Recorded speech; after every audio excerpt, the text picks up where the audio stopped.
कालवा sir YouTube channel में आप सभी का स्वागत है। इस क्लास में हम इस पैराग्राफ का एक एक उच्चारण ट्रांसलेट करेंगे और इसकी मीनिंग भी लिख कर आपको बताएंगे ताकि इंग्लिश और हिंदी शब्द आपको ज़्यादा समय तक याद रहेगा। मैं करता हूँ वीडियो शुरू और आप कर दीजिए like. This is the story of a boy who had to put down his first love guitar. इस फर्स्ट लाइन का हम ट्रांसलेशन करते हैं।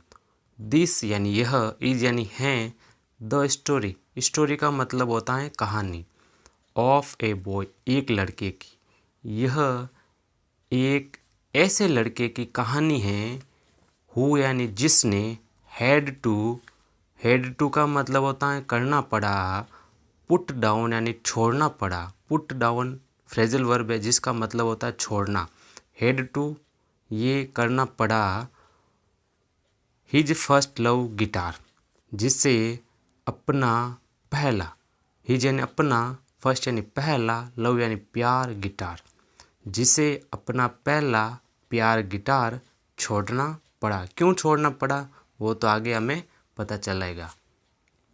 एंड और गेट इनटू फादर्स बिजनेस, और गेट इनटू ये भी फ्रेजल वर्ब है, इसका मतलब होता है लगना पड़ा, और लगना पड़ा, कहाँ लगना पड़ा, फादर्स बिजनेस पिताजी के व्यवसाय में, और उसे अपना पहला प्यार गिटार छोड़ना पड़ा और अपने पिताजी के व्यवसाय में लगना पड़ा। बट यानी परंतु, ऑल ऑफ अ सडन सभी अचानक, परंतु सभी अचानक, समथिंग यानी कुछ, एज सच का मतलब होता है ऐसा, परंतु सभी अचानक कुछ ऐसा हैपेंड यानी हुआ जिसने, विच यानी जिसने, चेंज्ड यानी कि बदल दी, क्या बदल दी, हिज लाइफ उसकी ज़िंदगी। पूरे का वापस देखते हैं। बट यानी परंतु, ऑल ऑफ ए सडन सभी अचानक, समथिंग यानी कुछ, एज सच यानी ऐसा हुआ, एज सच यानी ऐसा, हैपेंड यानी हुआ, विच यानी जिसने, चेंज यानी बदल दी, हिज यानी उसकी, लाइफ यानी जिंदगी। कुछ परंतु सभी अचानक कुछ ऐसा हुआ जिसने उसकी ज़िंदगी बदल दी और उसे बंदूक उठाने में मजबूर कर दिया गया। अचानक उसकी ज़िंदगी में ऐसा क्या हुआ। अर्लियर यानी कि पहले, एब्सोल्युटली केयर फ्री का मतलब होता है परवाह ना होना, पहले उसे कोई परवाह नहीं थी। एंड एंड और नाउ अब, he was worried for his family, he was worried उसे चिंता थी, किसकी थी, फॉर हिज फैमिली अपने परिवार की, उसे अपने परिवार की चिंता थी। पहले वो परिवार की चिंता नहीं करता था, अपने परिवार के लिए कोई चिंता नहीं करता था, लेकिन अब वो अपने परिवार की चिंता करने लगा। He had lost a lot in his life, he had lost उसने खो दिया, क्या खो दिया, ए लॉट बहुत कुछ, इन हिज लाइफ अपने जीवन में, इन हिज लाइफ का मतलब होता है अपने जीवन में, उसने अपने जीवन में बहुत कुछ खो दिया। हिज फादर वॉज ब्रूटली का मतलब होता है बेरहमी से, उसके पिता बेरहमी से, किल्ड यानी कत्ल कर दिया गया, उनके पिताजी का बेरहमी से कत्ल कर दिया गया, उसे मार दिया गया। His mother was shoot 10 bullets to dead, और उसकी मम्मी को 10 गोलियां मार दी गई, यानी कि उसके पिताजी को बेरहमी से मार दिया गया, कत्ल कर दिया गया, और उसकी माता थी, उसकी मम्मी थी, उसको 10 गोलियां मार दी गई।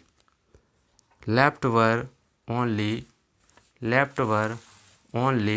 हिज 2 सिस्टर, लेफ्ट यानी बची थी, ओनली यानी केवल, हिज यानी उसकी, 2 सिस्टर यानी 2 बहनें, पीछे उसकी 2 बहनें बची थी, एंड 1 ब्रदर और एक भाई, उसकी केवल 2 बहनें और एक भाई बचा था।